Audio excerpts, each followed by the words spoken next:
প্রথম একটা ক্লাস নেওয়ার পর একটা দীর্ঘ বিরতি আমাকে নিতে হয়েছিল।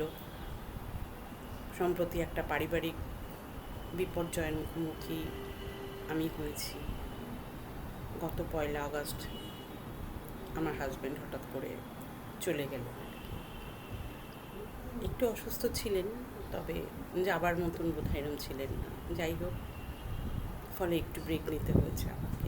আবার গুছিয়ে নিয়ে সামলে উঠে আবার জীবনের মূল স্রোতে ফিরতে তো একটু সময় লাগে, কিন্তু ফিরতে তো হয়ই। তোমাদের সাথে দেখা সাক্ষাৎ, তোমাদের সঙ্গে ইন্টারাকশান না হলে স্রোতে ফেরাটাও বড্ড কঠিন। তাই আরেকটু সময় হয়তো নেওয়া যেত, কিন্তু আর নিতে চাইলাম না। ফিরে এলাম আমার শিডিউলে, যথা নিয়মে তোমাদের সঙ্গে ক্লাস করবো বলে, তোমাদের সঙ্গে একটুখানি কথাবার্তা, একটু পড়ানো, দেখা যাক কত তাড়াতাড়ি স্বাভাবিক হওয়া যায়। আমরা যেখানে শেষ করেছিলাম শিল্পী ছোট গল্পটাতে, যে গল্পটার ভেতর দিয়ে আমরা একটা শ্রেণী সংগ্রামের ধারাবাহিক ইতিহাসের পরিপ্রেক্ষিতে মদন তাঁতি এবং তাঁতিপাড়ার একটা সংগ্রামী জীবনের ছবি আমাদের কাছে উঠে আসছিল, এবং এই শিল্পী গল্পের যে বস্ত্র সংকট, কৃত্রিম বস্ত্র সংকটের প্রেক্ষাপটে দাঁড়িয়ে যে গল্পটা আমরা পড়ছি, সেই গল্পটাতে স্কেচধর্মী অনেকগুলো ছোট ছোট চরিত্র উঠে এসেছে। ছোট গল্প, ফলে চরিত্র বিন্যাসের জায়গা পর্যাপ্ত থাকে না, ফলে খুব স্কেচধর্মী চরিত্র সেখানে আসে। অথচ প্রতিটা চরিত্রই আমাদের জানিয়ে দেয় যে এটাই সমাজ, এবং এই লোকগুলো এক একটা সমাজের এক একটা শ্রেণীর প্রতিনিধি হয়ে, প্রতিভূ হয়ে আমাদের সামনে এসে দাঁড়ায়। মদন তাঁতি যেমন, ভুবন যেমন, মিহিরবাবু যেমন, এই চরিত্রগুলোর সঙ্গে আমাদের ইতিমধ্যেই সাক্ষাৎ হয়ে গেছে। আমরা দেখেছি যে ভুবনের মতন দালালকে কাজে লাগিয়ে মিহিরবাবু কীভাবে তাঁতিপাড়ার নিয়ন্ত্রণ নিজের হাতে নিয়ে আসতে চাইছেন, এবং তিনি কৌশলে কীভাবে তাঁতিদের তাঁতগুলো কিনে নিয়ে তাদের নিঃস্ব করে দেওয়ার একটা পরিকল্পনা করছেন। কারণ মিহিরবাবু এবং ভুবন খুব ভালো করে জানে যে এই তাঁতিপাড়ার অঘোষিত নেতা হচ্ছে মদন তাঁতি। মদন তাঁতির নির্দিষ্ট বা নির্ধারিত বা যাপিত যে জীবন, সেই জীবনের সঙ্গে ওতপ্রোতভাবে জড়িয়ে যায় আপোষ না করবার একটা প্রবণতা। অর্থাৎ মদন তাঁতি যে কাপড় বোনে, যে মানের কাপড় বোনে, নিজের গ্রাসাচ্ছাদনের জন্য, নিজের জন্য, নিজের স্বার্থের জন্য, সে কখনোই শাড়ির সেই মানের সঙ্গে, কাপড়ের সেই মানের সঙ্গে আপোষ করতে চায় না, কোনোভাবেই সে চায় না। সেইখানে তার একটা অহমিকা, যে সে কোন বাবার ছেলে, এবং গোটা গল্পতেই আছে মদন তাঁতি যেদিন গামছা বুনবে, আমরা যেদিন বলি, যেমন বলি, একটা প্রবাদ আছে, সূর্য যেদিন পশ্চিমে উঠবে, অর্থাৎ সেটা কোনোদিনই হবার নয়, এবং সেই হবার নয় বা সেই অসম্ভবকে কল্পনা করে নিয়ে যখন আমরা কোনো কথা বলি, তখন আমরা বলি সূর্য যেদিন পশ্চিমে উঠবে সেদিন এটা হবে।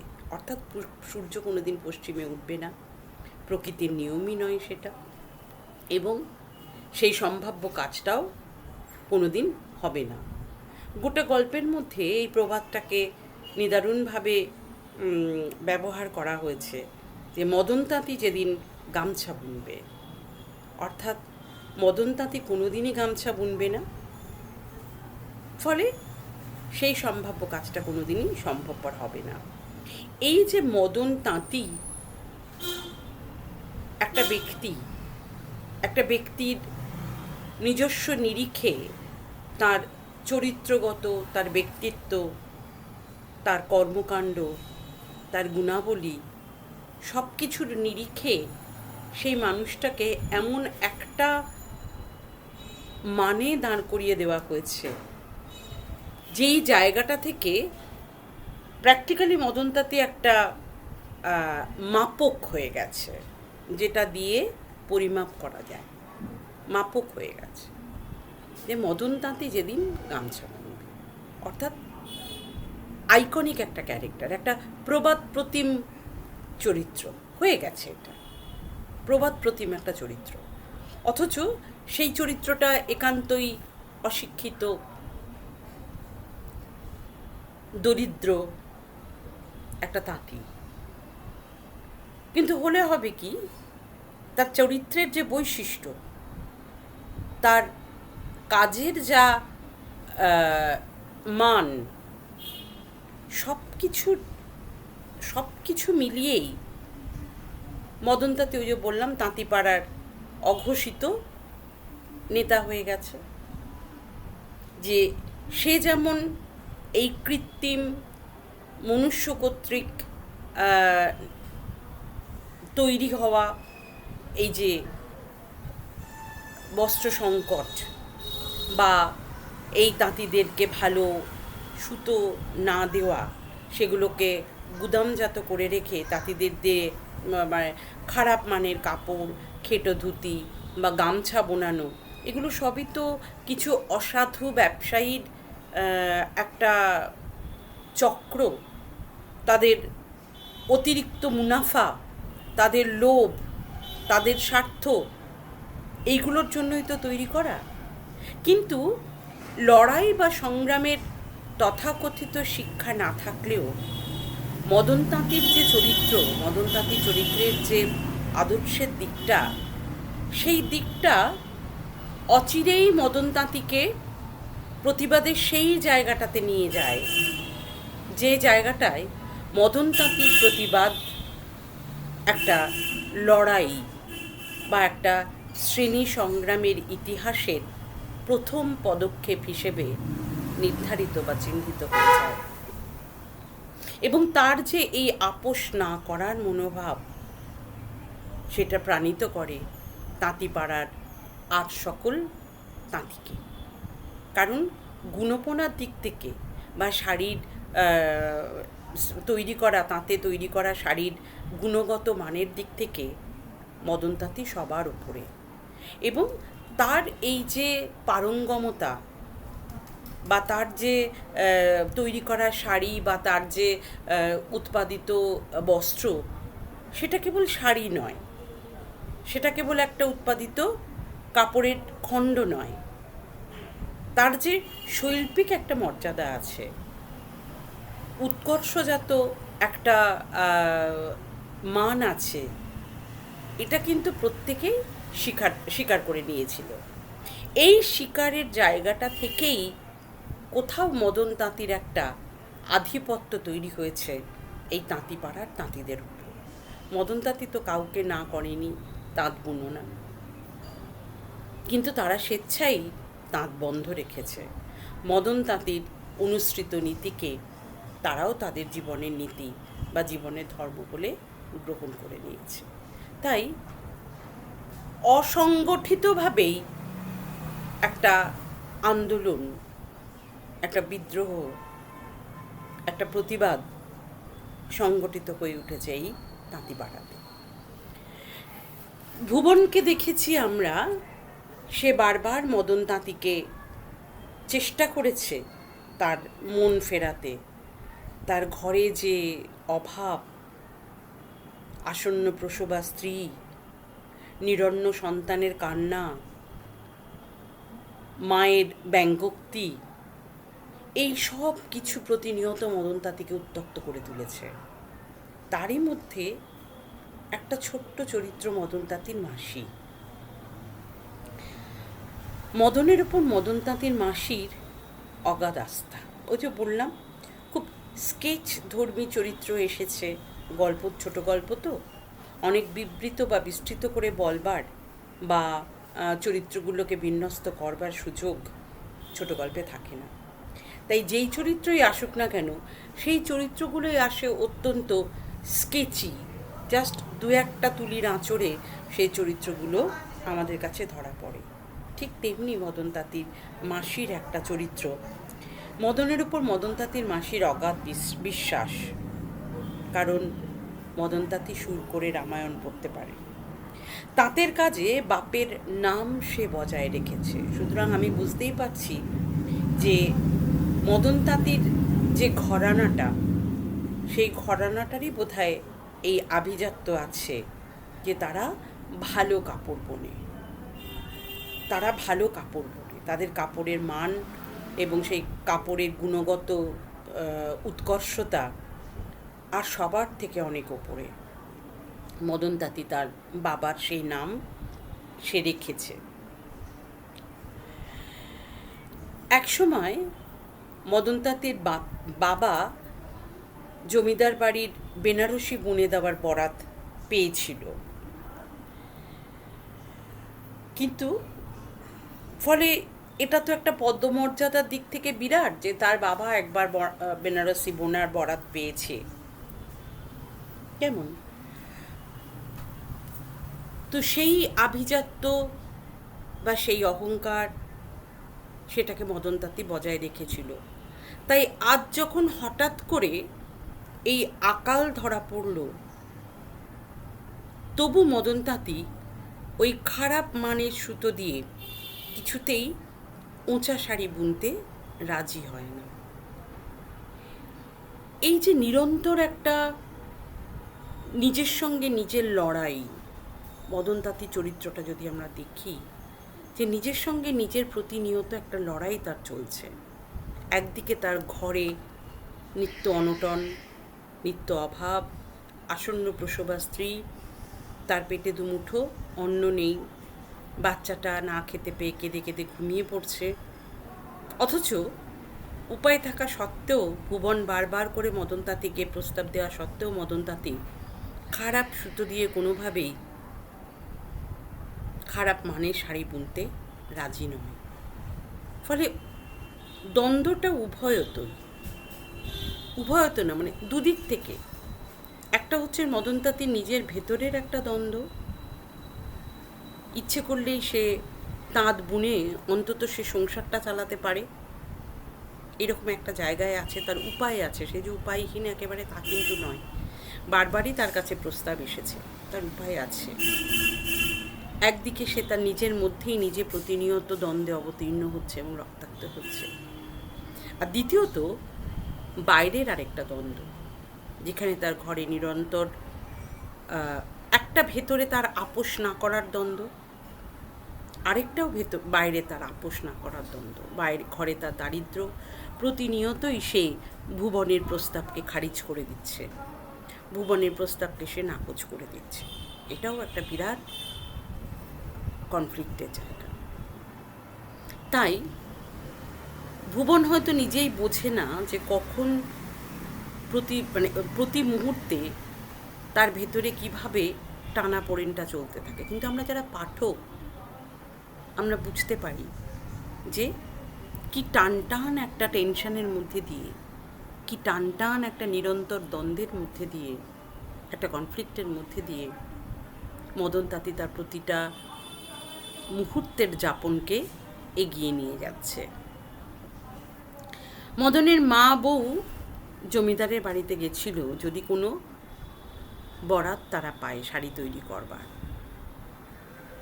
কিন্তু তাদেরকে খালি হাতেই ফিরে আসতে হয়েছে। এবং মদন তাঁতির শাড়ির নাম কি?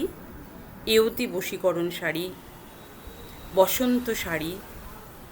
এবং সেই শাড়ির কথা শুনেই বাবুদের বাড়ির মেয়েদের হাসি টিটকিরি, সেই প্রসঙ্গ এসেছে। ওসব কাপড়ের চল আছে নাকি আর? ঠাকুমা, দিদিমা, ঝিরা আর চাষার ঘরের মেয়েরা পরে ওসব শাড়ি। ঠাকুমা, দিদিমা, ঝি, চাষার ঘরের মেয়েরা পরে এসব শাড়ি। অর্থাৎ এর পাশাপাশি আমরা আরেকটা জিনিস দেখতে পাবো, তাহলে বাবুর বাড়ির মেয়েরা কি শাড়ি পরে?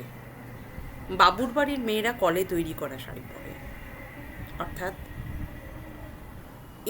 ইন্ডাস্ট্রিয়ালাইজেশন, শিল্প ঢুকছে, কলের শাড়ি ঢুকছে, মেশিনে তৈরি করা শাড়ি ঢুকছে, তার সাথে প্রতিযোগিতায় মানের দিক, গুণগত মানের দিক থেকে বলো, দামের দিক থেকে বলো, ডিজাইনের দিক থেকে বলো, অ্যাভেলেবিলিটি দিক থেকে বলো, দুটোর মধ্যে তো তুলনাই হয় না। একটা তাঁতে বোনা আর একটা হচ্ছে মেশিনে বোনা। ফলে এই যে আর্থসামাজিক একটা পরিবর্তন আসছে, এই যে কল ঢুকছে, মিলগুলো ঢুকছে, তাঁতের মিলগুলো ঢুকছে, কলগুলো ঢুকছে, সেখানে শ্রমিকরা কাজ করছে, সেখানে থান কাপড় তৈরি হচ্ছে, তার কোয়ালিটি বা গুণগত মান অনেক ভালো হচ্ছে, অনেক কম পয়সায় পাওয়া যাচ্ছে, শহর থেকে সেগুলো আসছে, সেগুলোর একটা আলাদা মর্যাদা, সেগুলোর একটা আলাদা মান, সেগুলোর একটা আলাদা আভিজাত্য। এই সব কিছু মিলিয়েই তখন আর ওই গ্রাম্য তাঁতির এওতি বশীকরণ শাড়ি বা বসন্ত বাহার শাড়ি, সেই বসন্ত শাড়ি, সেই শাড়িগুলো আর ধোপে টেকে না। ফলে সেই শাড়িগুলো হচ্ছে মানে জনরুচির দিক থেকে বা মানুষের যে রুচিটারও সেই সঙ্গে সঙ্গে রুচিটাও বদল হচ্ছে। কলকাতা থেকে বা শহর থেকে এই শাড়িগুলো গ্রামে যাচ্ছে, ফলে সেই শাড়ির মধ্যে শহুরে যে রুচি, শহুরে যে সৌন্দর্য, শহরের যে মানে সবসময় তো গ্রামের লোকেরা শহুরে জিনিসপত্র সবসময় ভালোবাসে, সেটা একটা আলাদা আকাঙ্ক্ষা, সেটা একটা আলাদা পাওয়া তাদের কাছে। শহরের থেকে এসছে, শহরের শাড়ি শহরের থেকে এসছে, শহরের মানুষজনের সেখানে বড়লোক মানুষজন, তাদের যে রুচি, তাদের যে পছন্দ, সেই পছন্দের শাড়িগুলো গ্রামে আসছে। ফলে সেইগুলোর চাহিদা গ্রামের মানুষের কাছে অনেক অনেক বেশি, অনেক বেশি সেই চাহিদা। তো অটোমেটিক্যালি এই মদন তাঁতির মতন যে অশিক্ষিত গ্রামের তাঁতি, তাদের যে শাড়িগুলো একসময় যতটা মর্যাদা পেত, সেই মর্যাদা আর এখন আর পাচ্ছে না। কারণ তারা তো আর নিজেদের সৃষ্টিকে সময়ের তালে তালে, সময়ের সঙ্গে সঙ্গে সেটা তারা পরিবর্তন করেনি। তারা তখনও সেই এওতি বশীকরণ শাড়িতেই পরে রয়েছে। ফলে আধুনিক বা হাল ফ্যাশনের যে বস্ত্র, সেই বস্ত্র তৈরি করতে শেখেনি মদন তাঁতি। তাই বাবুদের বাড়ির মেয়ে বউদের কাছে মদন তাঁতির তৈরি করা এওতি বশীকরণ বা বসন্ত শাড়ির কোনো দাম নেই, কোনো মর্যাদা নেই। অর্থাৎ সেটা খুব ওল্ড ফ্যাশনের। প্রাচীনপন্থী মানুষ যারা, মা ঠাকুমা দিদিমা, হয় তারা পরবে, অথবা চাষার ঘরের মেয়েরা, চাষাভুষো ঘরের মেয়েরা সেগুলো পরবে। অর্থাৎ ক্লাস ডিফারেন্স, শ্রেণীগত যে একটা পার্থক্য, এবং সেই শ্রেণীগত পার্থক্যর ফলে রুচিগত একটা পার্থক্য, সেই পার্থক্যটা এখানে ভীষণভাবে প্রকট হয়ে ধরা পড়ে। মদন তাঁতির কাপড় বনগাঁয় শ্যাল রাজা মদন তাঁতি, এইসব কথা গ্রামের মানুষজন বলেছে। কারণ তারা ইতিমধ্যেই জানতো যে মদন তাঁতির কাপড় বোনা বা তাঁত বোনা নিয়ে তার একটা বিশেষ সুখ্যাতি রয়েছে। ইতিমধ্যে এই প্রতিনিয়ত দারিদ্র্যের সঙ্গে লড়াই করতে করতে একটা সময় অসহায় হয়ে বসে পড়ে মদন তাঁতির বউ আসন্ন প্রসব আসছে, এবং একটা সময় সে প্রতিবাদ করে বলে, এক পয়সায় মুরদ নেই, গর্ব কত। মদন তাঁতি হিসেবে তোমার যে এত গর্ব, অথচ তোমার তো একটা পয়সা মুরদ নেই যে সেই পয়সা দিয়ে চাল কিনে এনে তুমি বাড়ির উনুনে ভাত চড়াবে।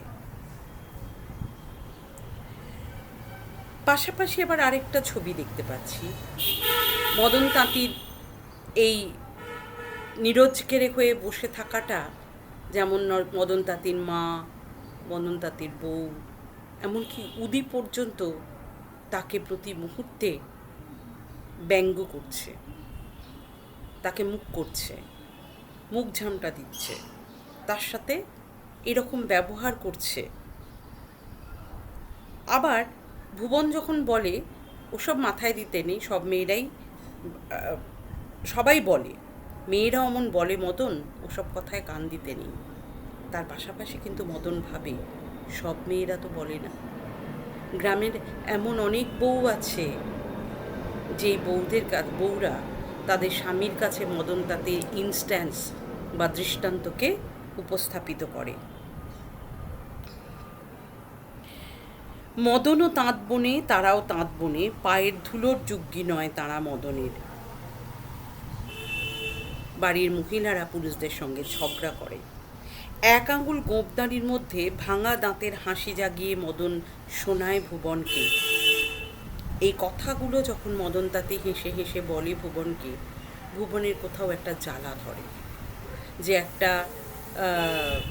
দরিদ্র, অশিক্ষিত, এখন নীরজগেরে একটা তাঁতি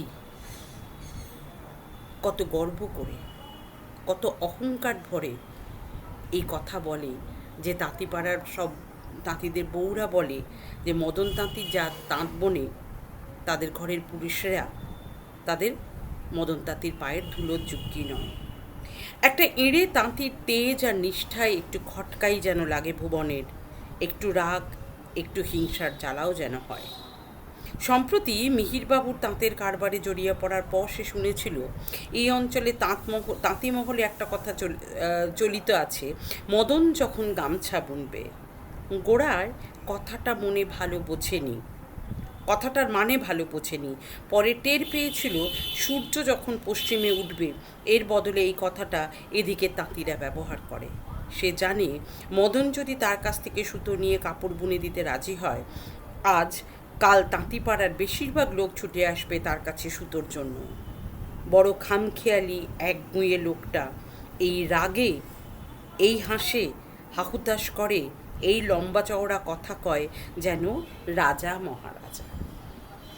এই যে একটা ছোট্ট প্যারা, এই একটা ছোট্ট প্যারার ভুবনের যে ভাবনা, সেই ছোট্ট প্যারার মধ্যেই কিন্তু মদন তাঁতির চরিত্রে সবটুকু নির্যাস লুকিয়ে রয়েছে। এই যে মদন তাঁতির একটা স্পর্ধিত অহংকার, মদন তাঁতির হেসে বলা কথা, কোথাও ভুবনের হার হয়। ভুবন বোঝে যে সে কোথাও এই একগুঁয়ে তাঁতিটার কাছে হেরে যাচ্ছে, প্রতিনিয়তই হেরে যাচ্ছে। এবং এত জোর কোথা থেকে পাচ্ছে লোকটা, অর্থাৎ মদন তাঁতি তো তাঁতি নয়। মদন তাঁতি এই জোরটা পাচ্ছে কোথায়? মদন তাঁতি একজন শিল্পী। শিল্পের সত্যের সঙ্গে শিল্পী কখনো আপোষ করে না। সেই সত্যটাই যেমন তাকে শিল্প সৃষ্টিতে প্রাণিত করে, সেই সত্যটাই যেমন তাকে শিল্পের উৎকর্ষতার চরমে পৌঁছে দেয়। কোনো কিছুর সঙ্গে সে যেমন শিল্পের মান নিয়ে কোনো দর কষাকষি করে না, মদন তাঁতি হচ্ছে সেই রকম শিল্পী। সেই শিল্পী, সে শুধু তাঁতি নয়, তার তাঁত বোনা, তার তাঁতে বোনা শাড়ি এক একটা শিল্পখণ্ড। তাই এই শিল্পের উৎকর্ষের সঙ্গে মদন তাঁতি, বলা ভালো মদন শিল্পী, কখনোই আপোষ করতে পারে না। এটাই তো শিল্পের ধর্ম। শিল্পের এই যে সত্য, সেই সত্যের সঙ্গে কখনো শিল্পী আপোষ করতে পারে না।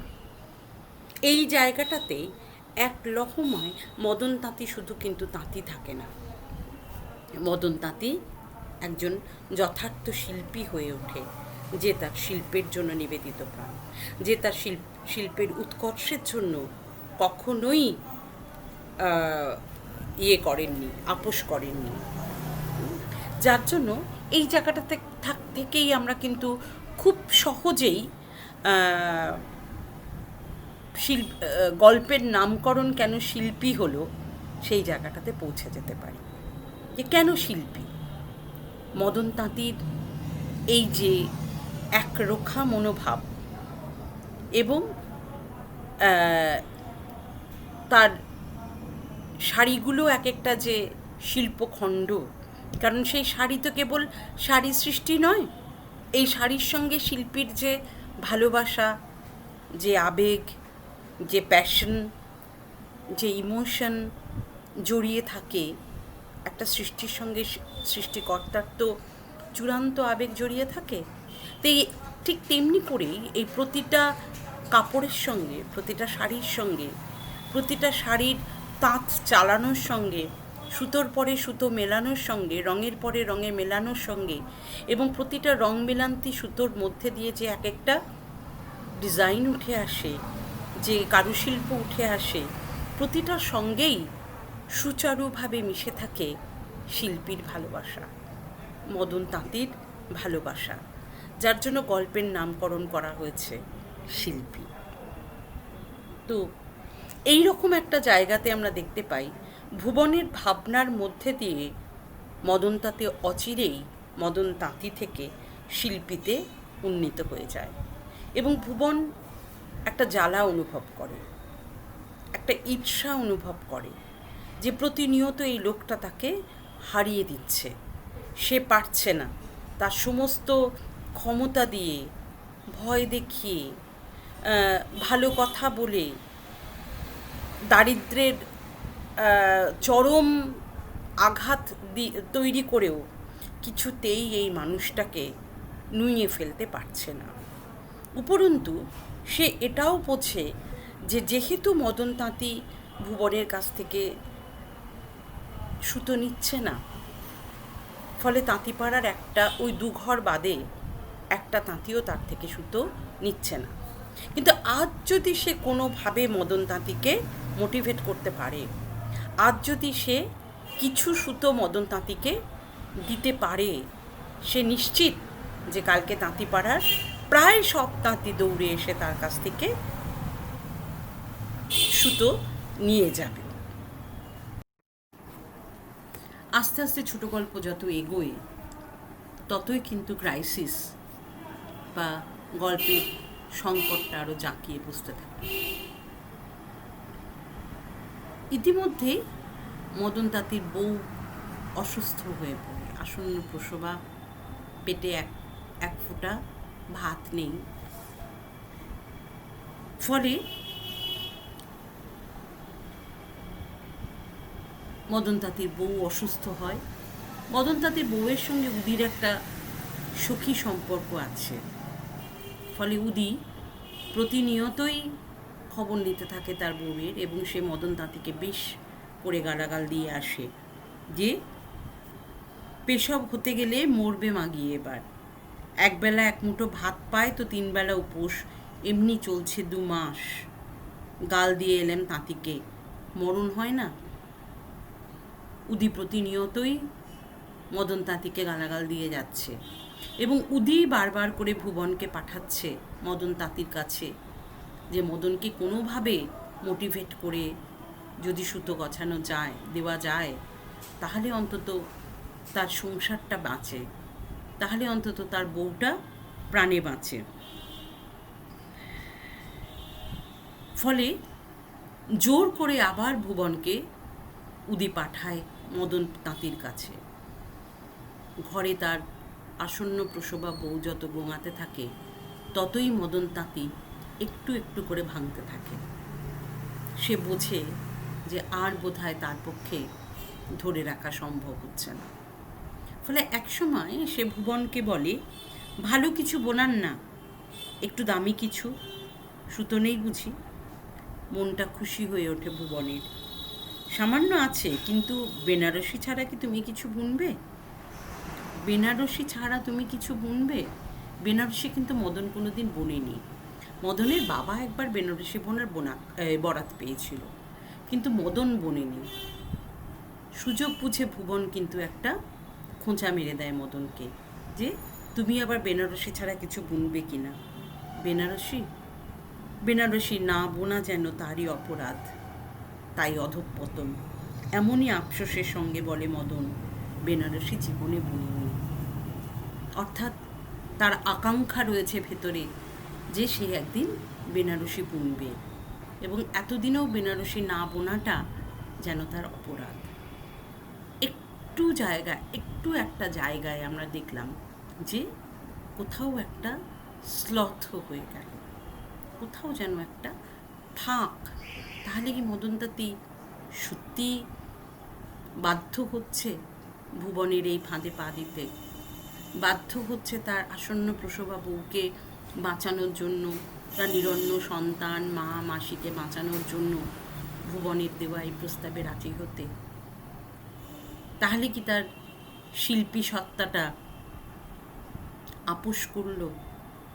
কোথাও বাস্তবের সঙ্গে, কঠোর কঠিন বাস্তবের সঙ্গে তার আদর্শের জায়গাটা পারস্পরিক সংঘাতে হেরে গেল, হেরে যাচ্ছে? এই যে প্রশ্নগুলো, এই প্রশ্নগুলো যেমন আমাদের, এটা তো প্র্যাকটিক্যালি একটা দ্বন্দ্ব, এটা তো প্র্যাকটিক্যালি একটা কনফ্লিক্ট। কার ভেতরে? না মদন তাঁতির ভেতরে। সে বলল ভুবনকে যে একটু ভালো সুতো দিলে সে বুনবে, কিন্তু খারাপ সুতোতে সে তার তাঁতে ওই খেটো ধুতি অথবা 10 হাতি কাপড় বা গামছা সে বুনবে না।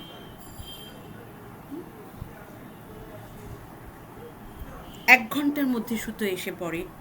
ভুবন লোক দিয়ে সুতো পৌঁছে দেয় মদনের ঘরে, কিন্তু সুতোর মান দেখে মদনের 2 চোখ উঠছে, কান্না আসে। এই সুতো দিয়ে তাকে ভালো কাপড়, দামি কাপড় বুনে দিতে হবে? এর চেয়ে কেশবের গামছাই নয় সে, এর চেয়ে কেশবের কত গামছাই নয় সে বুনতো। লোকে বলতো মদন তাঁতি গামছা বুনেছে দায়ে পড়ে, কিন্তু যা তা ওচা কাপড় বোনেনি। সে তখন মনে করছে যে এই সুতো দিয়ে তাকে ভালো কাপড় বুনতে হবে, এর থেকে বরং সে গামছা বুনতো। সেখানেও না হয় লোকে তাকে বলতো যে দায়ে পড়ে মদন তাঁতি গামছা বুনছে, তবু সে খারাপ বোনেনি, খারাপ শাড়ি বোনেনি। অর্থাৎ শিল্পের যে গুণগত মান, শিল্পের সেই গুণগত মানের সঙ্গে সে কোনোভাবে আপোষ করতে পারছে না। গামছা বুনতো, গামছা বোনাটাই তার কাছে অনেক অনেস্টি, অনেক সততা, যে সে গামছা বুনছে, অবস্থার বিপাকে পড়ে সে গামছা বুনছে। কিন্তু এই নয় যে খারাপ মানের সুতো দিয়ে সে ভালো শাড়ি তৈরি করে বলবে সে ভালো শাড়ি তৈরি করেছে। সকালে পায়ে যেমন খিজ ধরেছিল, তেমনিভাবে কি যেন টেনে ধরে তার বুকের মধ্যে। ট্যাঁকে গোঁজা দাঁদনের টাকা দুটো যেন ছ্যাঁকা দিতে থাকে চামড়ায়। কিন্তু এদিকে তাঁত না চালিয়ে চালিয়ে সর্বাঙ্গে আড়ষ্ট মতো ব্যথা, পেটের খিদেটা মরে মরে জাগছে বারবার। বউটা গোঙাচ্ছে একটানা, কি করবে মদন তাঁতি? গোটা গল্পের এই যে কি করবে মদন তাঁতি, এটাই হচ্ছে সব থেকে বড় ক্রাইসিসের জায়গা, সব থেকে আকর্ষণের জায়গা, এবং ছোট গল্পের যে টার্নিং পয়েন্ট বা ক্লাইম্যাক্স বলবো, টার্নিং পয়েন্ট বলবো না, ক্লাইম্যাক্স বলবো। এই যে একটা প্রশ্ন ছুড়ে দেওয়া যে কি করবে মদন তাঁতি, এইখান থেকেই ছোট গাল্পিক যে চমক, সেই চমকের শুরু। সত্যিই তো কি করবে সে তো দাদন নিয়েছে, সেই 2 টাকা যেন তার শরীরে ছ্যাঁকা দিচ্ছে। নগদ টাকা তার কাছে, সুতো তার হাতে, ঘরে তার বউটা আসন্ন প্রসব যন্ত্রণায় কাতরাচ্ছে, এবং তার ভেতরে মরা খিদেটা ওই টাকার ছোঁয়ায় মাঝে মধ্যেই চাগার দিয়ে উঠছে, আর পায়ের খিঁচটা কখন যেন তার বুকে টেনে ধরেছে। এতগুলো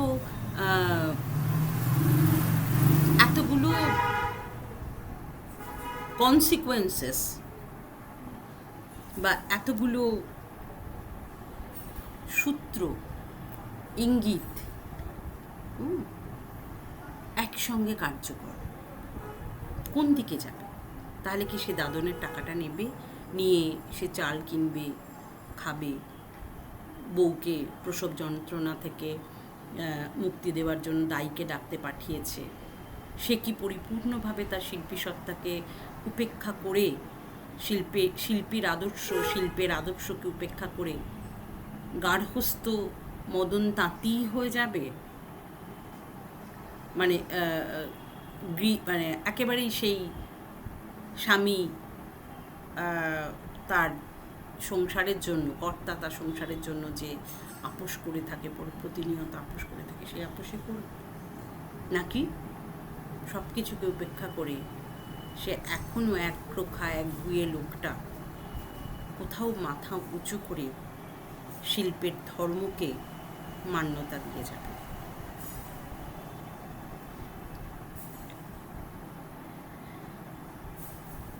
সেদিন রাত্রি যখন গভীর হয়ে আসছে, শীতের চাঁদের ম্লান আলোয় গ্রাম ঘুমিয়ে পড়েছে, হঠাৎ করে সমস্ত সেই নিস্তব্ধ অন্ধকারকে খান খান করে দিয়ে এক টানা তাঁত চালানোর শব্দ সমস্ত গ্রামের মানুষকে সচকিত করে দেয়। চমকে ওঠে ভুবন, আশ্চর্য হয়ে বলে যে এর মধ্যে তাঁত চাপালো, একা মানুষ কখন সব ঠিক করলো? উদিও অবাক, ও খাঁটি গুণী লোক, ও সব পারে। সে বলে ভয়ে ও বিস্ময়ে কান পেতে থাকে, অর্থাৎ সবাই জানে সে গুণী লোক। তাহলে এত তাড়াতাড়ি সে তাঁতে সুতো চাপিয়ে তাঁত বসিয়ে দিল? বুড়ো বৃন্দাবন ছেলেকে ডেকে বলে, মদন তাঁত চালায় না কি রে? তাছাড়া কি আর? কেশব জবাব দেয় ঝাঁঝের সঙ্গে, রাত দুপুরে চুপে চুপে তাঁত চালাচ্ছেন, ঘাট শুধু মোদের বেলা। কারণ কেশব এর আগেই তো ভুবনের থেকে সুতো নিয়ে তাঁত চালিয়েছে, এবং সেই জায়গাটায় কোথাও সে তারা একটা হীনমন্যতা, কোথাও একটা কমপ্লেক্সে এক ধরনের অপরাধ বোধে ভুগেছে, এটা আমরা আগেই দেখেছি। তো সেই জায়গাটা থেকে কেশব এখন বলে ওঠে যে রাত দুপুরে চুপি চুপি তাঁত চালাচ্ছে, আমাদের বেলায় যত কথা। ভুবনের সুতো না হতে পারে, কার সুতো তবে? কার আছে সুতো ভুবন ছাড়া শুনি? মদনের তাঁত কখন থেমেছিল উদি জানে না। ভোরে ঘুম ভেঙেই সে ছুটে যায় মদনের কাছে। মদনকে ডেকে তুলে সাগ্রহে বলে, কতটা বুনলে তাঁতি? আয় দেখবি। মদন তাকে নিয়ে যায় তাঁত ঘরে। ফাঁকা শূন্য তাঁত দেখে বনে থাকে উদি। সুতোর বান্ডিল যেমন ছিল তেমনই পড়ে আছে। সুতো মদন উদির হাতে তুলে দেয়, টাকা দুটোও দেয়, বলে নিয়ে যা, ফিরে দেগে ভুবনবাবুকে বলিস মদন তাঁতি যেদিন গামছা বুনবে। একটু বেলা হতে তাঁতিপাড়ার অর্ধেক মেয়ে পুরুষ দল বেঁধে মদনের ঘরের দাওয়ার সামনে এসে দাঁড়ায়। মুখ দেখলেই বোঝা যায় তাদের মনের অবস্থা। ক্ষোভে রোষে কারুর চোখে জল এসে পড়ার উপক্রম হয়েছে। গগন তাঁতির বউটা পর্যন্ত নির্বাক হয়ে গেছে। বুড়ো ভোলা সুদয়, ভুবনের ঠেয়ে নাকি সুতো নিয়েছ মদন, তাঁত চালিয়েছ দুপুর রাতে চুপি চুপি? দেখে এসো তাঁত চালাওনি রাতে? চালিয়েছি, খালি তাঁত না চালিয়ে খিঁচ ধরল পায়ে রাতে, তাই খালি তাঁত চালালাম একটু। ভুবনের সুতো নিয়ে তাঁত বুনবো? বেইমানি করব তোমাদের সাথে কথা দিয়ে? মদন তাঁতি যেদিন কথার খেলাপ করবে। মদন হঠাৎ থেমে যায়। অসাধারণ একটা জায়গায় এসে গল্পটা শেষ হয়। যে রাত্রিবেলায় যখন তাঁতির ঘরের আওয়াজ পাওয়া যায়, সবাই ধরেই নেয় যে মদন তাঁতি তাঁত চালিয়েছে। সকালবেলায় উদি ছুটে আসে মদন তাঁতির তাঁত দেখতে, শূন্য তাঁত। মদন তাঁতি পারেনি, শিল্পী পারেনি, শিল্পের সঙ্গে, শিল্পের সত্যের সত্ত্বে, শিল্পের মানের সাথে আপোষ করতে পারেনি। তাই সে ভুবনের টাকা, ভুবনের সুতো সব কিছুই সে ফিরিয়ে দিয়েছে উদির হাতে। এবং শেষ পর্যন্ত যখন গ্রামের লোকজন এসে তাকে বলেছে যে তুমি কি তাঁত চালিয়েছো কিনা, তখন সে জানিয়েছে কিছুই না, তাঁত না চালিয়ে চালিয়ে তার গায়ে তার পায়ে যে খিঁচ ধরেছিল সেই খিঁচটা সারানোর জন্য সে খালি তাঁত বুনেছে, অথচ পকেটে তার ট্যাঁকে তার 2 টাকা, ঘরে তার সুতো, কিন্তু সে তাঁতে সুতো চড়ায়নি। রাতে খালি দাঁত চালালাম, বেইমানি করব তোমাদের সাথে কথা দিয়ে। এই একটা কথা যে তোমাদের সাথে কথা দিয়ে সে বেইমানি করতে পারবে না, অর্থাৎ সে কথা দিয়েছিল যে কখনোই খারাপ সুতো দিয়ে তাঁতিপাড়া তাঁতিরা ওরকম নিম্নমানের কাপড় বুনবে না। এটা তাদের প্রতিবাদ, এটা তাদের সংগ্রামের ইতিহাসের একটা ধারাপাত। তাই সে তো কথা দিয়ে কথার খেলাপ কখনো করতে পারে না। মদন তাঁতি যেদিন কথার খেলাপ করবে, অর্থাৎ এটাও একটা প্রবাদের মতন, মদন তাঁতি যেদিন গামছা বুনবে আর মদন তাঁতি যেদিন কথার খেলাপ করবে, এই যে দুটো জায়গা, দুটো প্রবাদকে, একটা প্রবাদকে দুটো রকমভাবে গল্পের মধ্যে ব্যবহার করা হয়েছে। সূর্য যেদিন পশ্চিমে উঠবে, এইটাকেই একটা সংগ্রামের প্রায় স্লোগান, একটা লড়াইয়ের একটা স্লোগানে প্রায় পরিণত করেছে যে মদন তাঁতি যেদিন গামছা বুনবে বা মদন তাঁতি যেদিন কথার খেলাপ করবে। খুব সংগঠিতভাবে হয়তো এখানে শ্রেণী সংগ্রাম তেমনভাবে দানা বেঁধে ওঠেনি, কিন্তু শেষে এসে আমরা দেখতে পাচ্ছি যে এই তাঁতিপাড়ার লড়াইয়ের একটা চেহারা, লড়াইয়ের চেহারা। গল্পটা যেখানে শেষ হলো সেখানে সেই প্রতিবাদের ভাষা, এই যে প্র্যাকটিক্যালি খালি তাঁতে সারা রাত ধরে তার যে এই পা চালানো বা তাঁত বোনা বা তাঁতের যে একটা শব্দ, এটা আর কিছুই না, এটা হচ্ছে তাঁতিপাড়ার একটা প্রতিবাদের ভাষা। খুব সাজেস্টিভ ওয়েতে এই ভাষাটা গিয়ে পৌঁছেছে, এই শব্দটা গিয়ে পৌঁছেছে ভুবনের কানে, উদির কানে, কেশবের কানে, তাদের কানে গিয়ে পৌঁছেছে। ফলে এই নির্বাক তাঁতের থেকে ওঠা যে শব্দ, মানে অর্থহীন যে ধ্বনি, সেই ধ্বনিটাই কিন্তু অ্যাকচুয়ালি প্রতিবাদের যে ভাষা সেটাকে বহন করে চলেছে।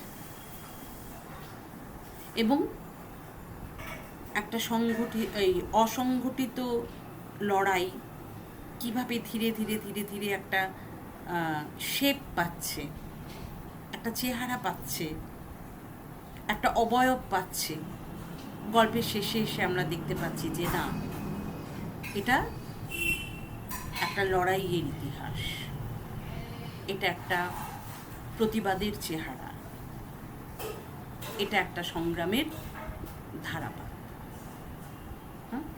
আচ্ছা, এই তো ধরো আমার শিল্পী গল্প যতটা সম্ভব ক্ল্যারিফাই করে আমি বোঝানোর চেষ্টা করলাম। এর মধ্যে থেকে বারবার করেই উঠে এসেছে মদন তাঁতির চরিত্র। মদন তাঁতি একরোখা, একগুঁয়ে, কিছুটা অহংকারী, কিছুটা স্পর্ধিত তার আচরণ। আদপে তো মানুষটা শিল্পী, তাই শিল্পের যে ধর্ম, শিল্পের যে সত্য, শিল্পীর যে চারিত্রিক বৈশিষ্ট্য, শিল্পীর যে শিল্প ধর্ম, সেগুলো সবই মদন তাঁতির মধ্যে উপস্থিত। তাই সে তো শুধু তাঁতি নয়, সে একজন শিল্পী। তার তাঁতে যে শিল্পকর্ম তৈরি হয়, সেই শিল্পের সঙ্গে তার সৃষ্টিশীল সত্তার যে ভালোবাসা, যে নৈপুণ্য, পারঙ্গমতা প্রতি মুহূর্তে মিলেমিশে এক অপূর্ব সৃষ্টিকর্মের চেহারা নেয়। সেই জায়গাটা থেকে দেখলে আমরা দেখব যে শিল্পী গল্পের নামকরণ শিল্পী যথার্থ অর্থে সার্থক তো বটেই। আসলে এটা খুব তাৎপর্যপূর্ণ একটা নামকরণ, বুঝতেই পারছো কেন। শিল্পের সত্য এবং শিল্প ধর্মর যে ধারণা, সেই ধারণা উপরে ভিত্তি করেই গল্পের নামকরণ করা হয়েছে। গল্পটার মধ্যে যে খুব বেশি জটিলতা আছে তা কিন্তু নয়। গল্পটার মধ্যে যেটা আছে সেই সময়ের পরিপ্রেক্ষিতে একটা সংগ্রামের ধারাবাহিক যে চেহারা, তার একটা খণ্ডচিত্র আমরা এখানে দেখতে পাচ্ছি। এবং এই শ্রেণী সংগ্রামের নেতৃত্ব দেওয়ার মতন যে ব্যক্তি, সেই ব্যক্তির যে চারিত্রিক গুণাবলী বা বৈশিষ্ট্য, সেই বৈশিষ্ট্য দেওয়ার মতন একটা চরিত্রই হচ্ছে মদন তাঁতির চরিত্র। প্রশ্নের দিক থেকে দেখতে গেলে শিল্পী গল্পের নামকরণ, গল্পে মদন তাঁতির চরিত্র, গল্পটার মধ্যে একটা শ্রেণী সংগ্রামের যে ইতিহাস, তার একটা ইঙ্গিত বা তার একটা আদল বা তার একটা চেহারা আমরা দেখতে পাচ্ছি। এইরকম 3টে বা 4টে প্রশ্ন হতে পারে আর ছোট গল্প হিসেবে শিল্পী গল্পের সার্থকতা। এইরকম 3-4টে প্রশ্ন আসতে পারে, তার থেকে খুব বেশি জটিল কোনো প্রশ্ন এখানে হয় বলে আমার মনে হয় না। তো সেক্ষেত্রে তোমরা ভালো করে গল্পটা পড়ো এবং দুদিনের ক্লাসটা একটু শোনো। আর একটা ক্লাস আমি রাখবো এখানে, মানে যদি তোমরা মনে করো যে শিল্পী গল্প সম্পর্কে আরও কিছু তোমাদের জানার আছে। যেমন মদন তাঁতির চরিত্রটা ফ্ল্যাট না এসে যদি এটা এমন হয় যে মদন তাঁতির ভেতরের তার ব্যক্তিসত্তা এবং তার শিল্পী সত্তা, এই দুই সত্তার যে টানাপোড়েন, সেই টানাপোড়েনের জায়গাগুলো থেকে তার শিল্পী সত্তার যে উত্তরণ, এইভাবে ব্যাপারটাকে ঘুরিয়ে যদি দেওয়া যায়, তাহলে কীভাবে চরিত্রটা লিখতে হবে বা কীভাবে কী করতে হবে। এরকম একটা গল্প পড়লে তো নানান প্রশ্ন মনে আসে, নানান ধারণাও তৈরি হয়। তো তোমরা যদি মনে করো যে এরকম ধরনের গল্প পড়তে গিয়ে কিছু ধারণা বা কিছু মনে করা, কিছু প্রশ্ন তোমাদের জানতে হবে বা বুঝতে হবে নতুন করে, তাহলে তোমরা কাল পরশুর মধ্যে আমাকে প্রশ্নগুলো লিখে পাঠাও হোয়াটসঅ্যাপে। যেরকম আমি বারবার বলি যে প্রশ্নগুলো হোয়াটসঅ্যাপে লিখে পাঠাও, তারপরে আমি পরের ক্লাসে সেই প্রশ্নগুলোর ক্লিয়ার করে, ডাউটটা ক্লিয়ার করে আমি পরের গল্পতে ঢুকবো। এবং আমার মনে হচ্ছে পরের গল্পটা আমরা দুঃশাসনীয় নিয়েই করব, কারণ ওটাও বস্ত্রশিল্পের একটা বস্ত্র সংকটের একটা চেহারা, এটাও বস্ত্র সংকটের একটা চেহারা, এবং দুটো গল্পেই প্রতিবাদ এসেছে। দুঃশাসনীয়তেও প্রতিবাদ এসেছে, শিল্পী গল্পেও প্রতিবাদ এসেছে।